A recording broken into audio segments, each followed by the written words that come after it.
সূরা হামিম সিজদা বিসমিল্লাহির রহমানির রহিম। হামিম, এটা অবতীর্ণ পরম করুণাময় দয়ালুর পক্ষ থেকে। এটা কিতাব। এর আয়াতসমূহ বিশদভাবে বিবৃত আরবি কোরআন রূপে জ্ঞানী লোকদের জন্য, সুসংবাদদাতা ও সতর্ককারী রূপে। অতঃপর তাদের অধিকাংশই মুখ ফিরিয়ে নিয়েছে, তারা শুনে না। তারা বলে, আপনি যে বিষয়ের দিকে আমাদেরকে দাওয়াত দেন, সেই বিষয়ে আমাদের অন্তর আবরণে আবৃত। আমাদের কর্ণে আছে বোঝা এবং আমাদের ও আপনার মাঝখানে আছে অন্তরাল। অতএব আপনি আপনার কাজ করুন এবং আমরা আমাদের কাজ করি। বলুন, আমিও তোমাদের মতোই মানুষ। আমার প্রতি ওহী আসে যে তোমাদের মাবুদ একমাত্র মাবুদ। অতএব তার দিকে সোজা হয়ে থাকো এবং তার কাছে ক্ষমা প্রার্থনা করো। আর মুশরিকদের জন্য রয়েছে দুর্ভোগ। যারা জাকাত দেয় না এবং পরকালকে অস্বীকার করে, নিশ্চয়ই যারা বিশ্বাস স্থাপন করে ও সৎকর্ম করে তাদের জন্য রয়েছে অফুরন্ত পুরস্কার। বলুন, তোমরা কি সেই সত্তাকে অস্বীকার করো যিনি পৃথিবী সৃষ্টি করেছেন দুদিনে, এবং তোমরা কি তার সমকক্ষ স্থির করো? তিনি তো সমগ্র বিশ্বের পালনকর্তা। তিনি পৃথিবীতে উপরিভাগে অটল পর্বতমালা স্থাপন করেছেন, তাতে কল্যাণ নিহিত রেখেছেন এবং 4 দিনের মধ্যে তাতে তার খাদ্যের ব্যবস্থা করেছেন, পূর্ণ হলো জিজ্ঞাসুদের জন্য। অতঃপর তিনি আকাশের দিকে মনোযোগ দিলেন, যা ছিল ধূম্রকুঞ্জ।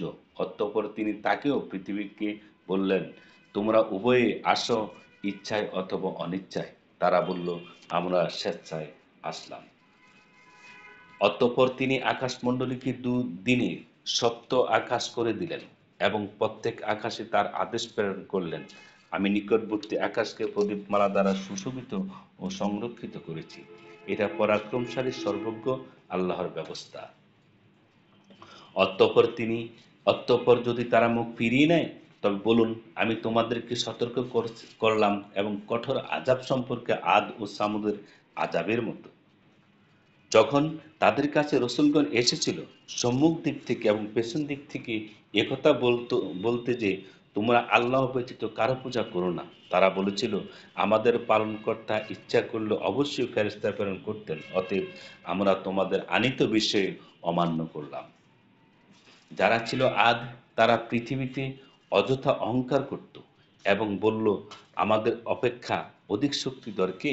তারা কি লক্ষ্য করেনি যে যে আল্লাহ তাদেরকে সৃষ্টি করেছেন, তিনি তাদের অপেক্ষা অধিক শক্তিধর? বস্তুত তারা আমার নির্দেশনাবলী অস্বীকার করত।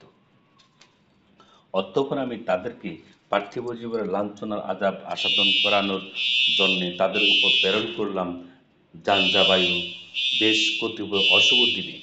আর পরকালের আযাব তো আরো লাঞ্ছনাকর, এমত অবস্থায় যে তারা সাহায্যপ্রাপ্ত হবে না।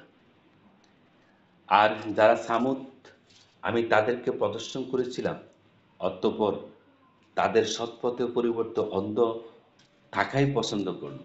অতঃপর তাদের কৃতকর্মের কারণে তাদেরকে অবমাননাকর আযাবের বিপদ এসে ধৃত করল। যারা বিশ্বাস স্থাপন করেছিল ও সাবধানে চলত, আমি তাদেরকে উদ্ধার করলাম।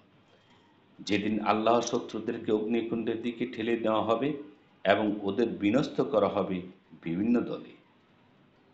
তারা যখন জাহান্নামের কাছে পৌঁছাবে, তখন তাদের কান, চক্ষু, ত্বক তাদের কর্ম সম্পর্কে সাক্ষ্য দেবে।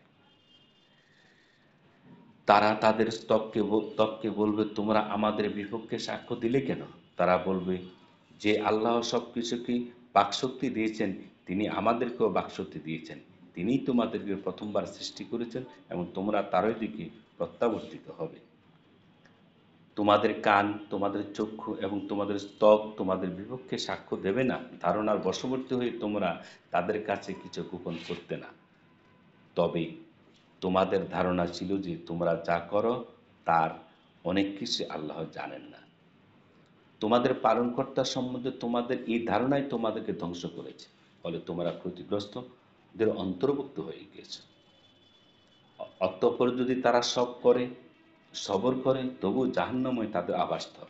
আর যদি তারা ওজর খাহি করে, তবে তাদের ওজর কবুল করা হবে না।